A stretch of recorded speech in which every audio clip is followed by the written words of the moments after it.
नमस्कार दोस्तों, आध्यात्म के एक और नए अंक में आपका हार्दिक स्वागत है। दोस्तों, कल हमने श्रीमद् भागवत गीता के 13वें अध्याय के महात्म्य का वर्णन किया, जिसमें भगवान शिव ने माता पार्वती व हमें श्रीमद् भागवत गीता के 13वें अध्याय की कथा से अवगत किया।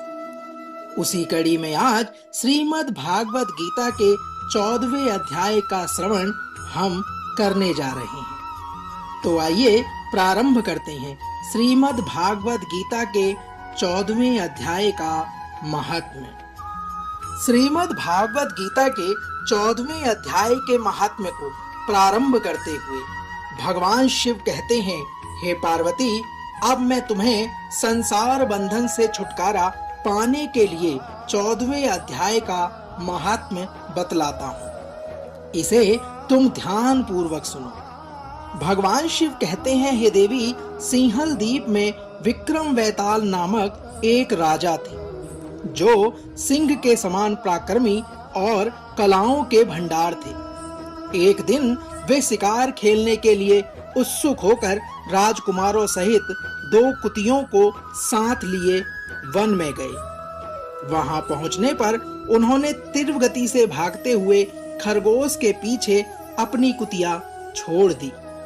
उस समय सब प्राणियों के सामने भागता हुआ खरगोश इस प्रकार आंखों से ओझल हो गया मानो वो कहीं उड़ गया हो। भगवान शिव आगे की कथा कहते हैं। भगवान कहते हैं, हे देवी, दौड़ते दौड़ते बहुत थक जाने के कारण वह एक कीचड़ युक्त गड्ढे में गिर गया था।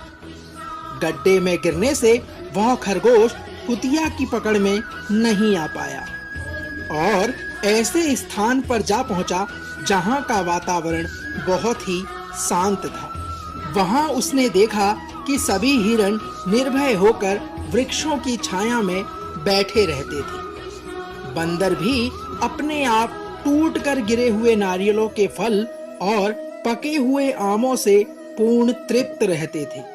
हे देवी, वहां सिंह हाथी के बच्चों के साथ खेलते और सांप निडर होकर मोर के पंखों में घुस जाते थे। भगवान शिव कहते हैं, हे देवी, राजा जहां शिकार खेलने गया था, उस स्थान पर एक आश्रम के भीतर वत्स नामक मुनि रहते थे, जो जितेंद्रिय और शांत भाव से निरंतर श्रीमद् भागवत गीता के 14वें अध्याय का पाठ किया करते थे। हे देवी, आश्रम के पास ही वत्स मुनि के किसी शिष्यों ने अपने पैर धोए थे। वे भी नित्य श्रीमद् भागवत गीता के 14वें अध्याय का श्रवण और पाठ किया करते थे और पैर धोने वाले जल से वहां की मिट्टी गीली हो गई।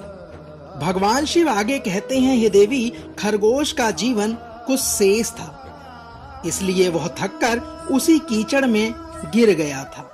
उस कीचड़ के स्पर्श मात्र से ही खरगोश दिव्य विमान में बैठकर स्वर्ग लोक को चला गया। फिर कुतिया भी उसका पीछा करती हुई आई तो वहां उसके शरीर में भी कीचड़ के कुछ छींटे लग गए, जिसके कारण कुतिया ने भी अपना रूप त्याग कर एक दिव्यांगना का मनोहर रूप धारण करके गंधर्वों से सुशोभित दिव्य विमान पर सवार होकर वह भी स्वर्ग लोक को चली गई। यह देखकर मुनि के शिष्य हंसने लगे। उन दोनों के पूर्व जन्म के बैर के कारण सोचकर उन्हें बड़ा आश्चर्य हुआ था। उस समय राजा भी आश्चर्यचकित सा हो उठा। भगवान शिव आगे कहते हैं, हे पार्वती, आश्चर्यचकित होकर राजा ने पूछा, हे विप्रवर, नीच योनि में पड़े हुए दोनों कुतिया और खरगोश ज्ञानहीन होते हुए भी जो स्वर्ग में चले गए, इसका कारण क्या है?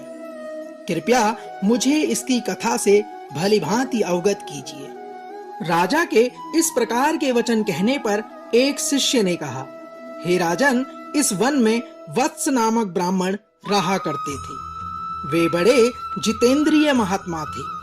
उन्होंने श्रीमद् गीता के 14वें अध्याय का सदा जप और उससे ज्ञान लिया था।